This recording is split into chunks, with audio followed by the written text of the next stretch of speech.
Vuja Day. Hello, fellow Mavericks. Welcome to another exciting episode of the Ordinary Maverick podcast.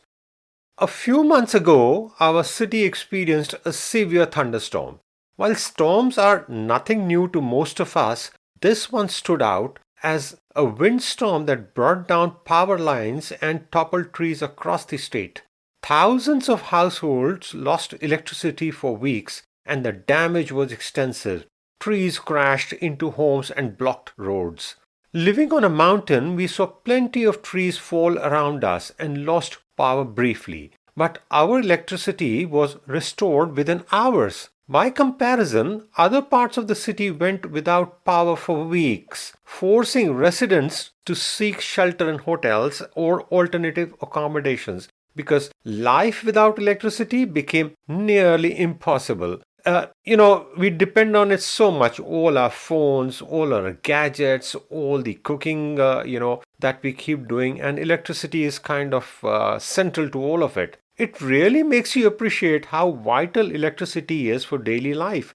During this time, we received numerous phone calls from people assuming that we would be hit the hardest due to our location on the mountain. Many thought our outage would be prolonged. Surprisingly, we had reliable power throughout those weeks, aside from that short interruption.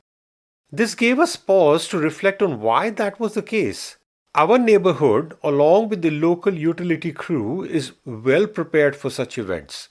Residents habitually monitor trees for overgrowth and trim branches proactively to prevent them from falling on power lines, which proved actually to be invaluable during the storm.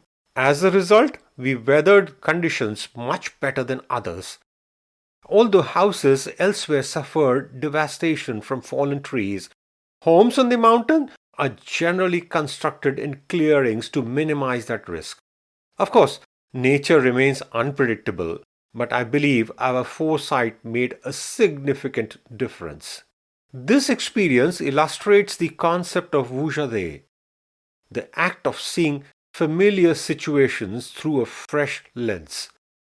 Unlike Déjà vu, where something feels like it's happened before, Vuja occurs when you encounter a routine event or circumstance but view it in an entirely new way, feeling as though you're experiencing something totally new. It can also mean looking at a particular situation in a different way. In this instance, we felt fortunate to be on the mountain.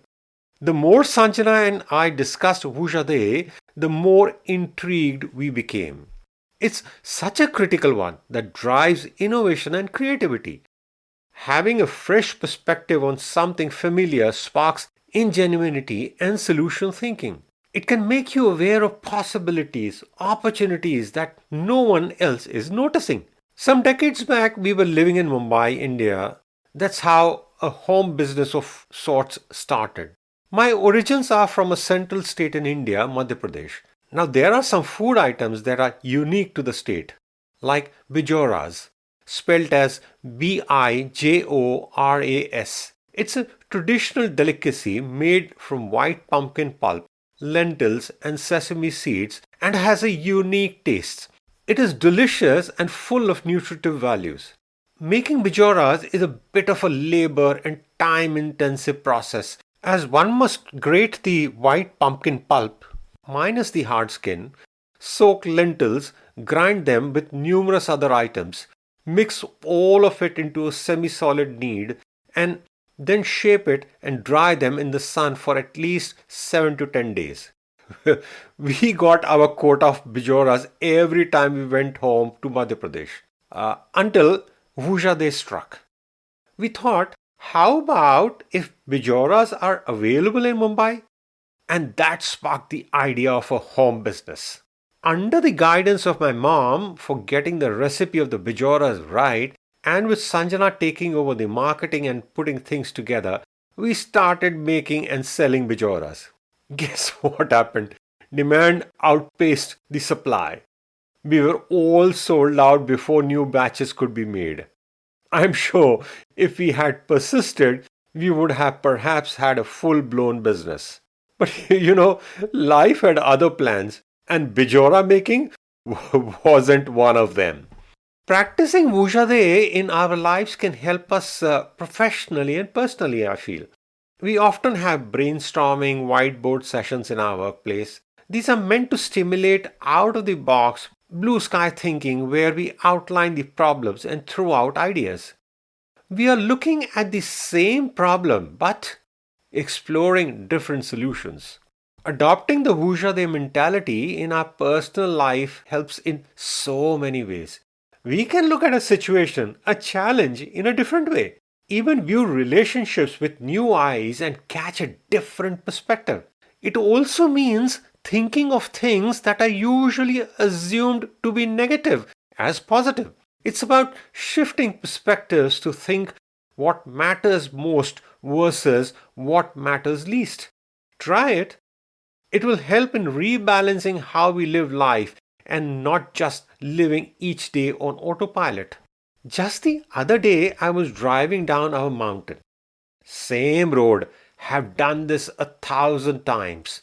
People who come over to a home often say, "Oh gosh, you all have this additional mountain road to get up to your home?"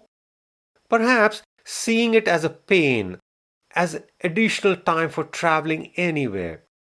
We see it differently, and each time I drive the route, I marvel at nature, at the beautiful trees, seeing them in every season.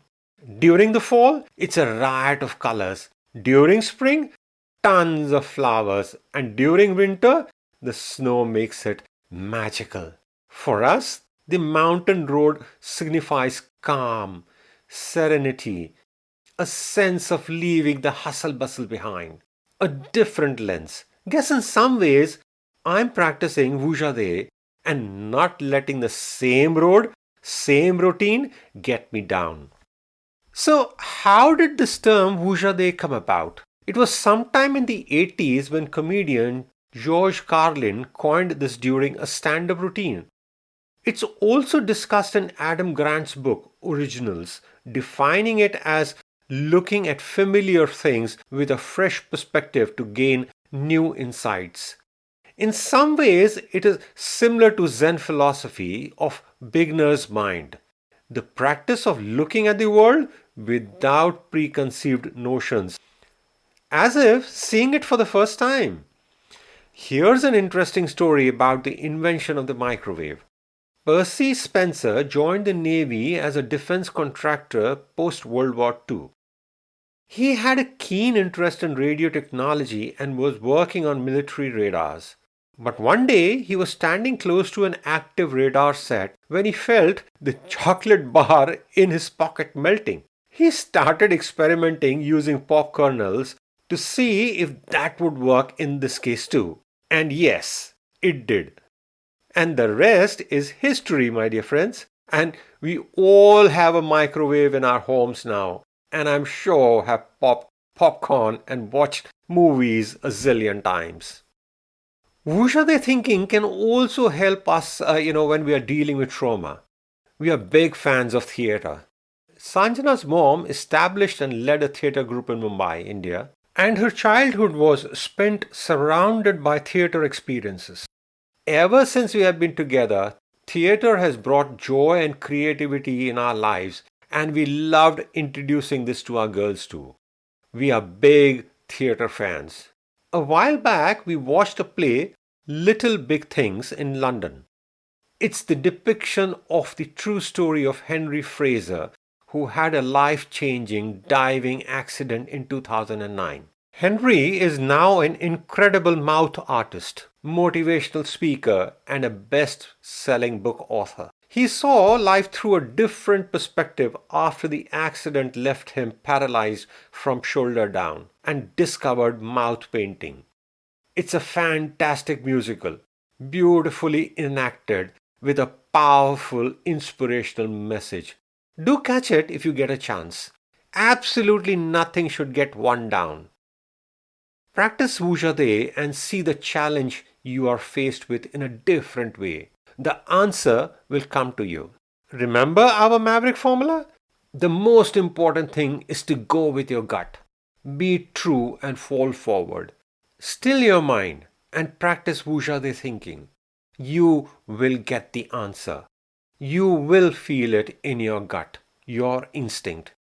Then, of course, you need to have the courage to be true and fall forward. Fellow Mavericks, have you experienced Vuja Day? Do share your experiences at theordinarymaverick@gmail.com and follow me on Instagram, hashtag theordinarymaverick. I would love to hear from you. This is Ajay signing off, wishing you have an amazing day. Keep well, stay safe. Credits. This podcast series was put together as a team effort from the Bhardwaj family. Concept, design, title, researchers and reviewers Sanjana, Ajay, Avantika and Niharika Bhardwaj. Script Sanjana. Cover design Niharika. All rights reserved.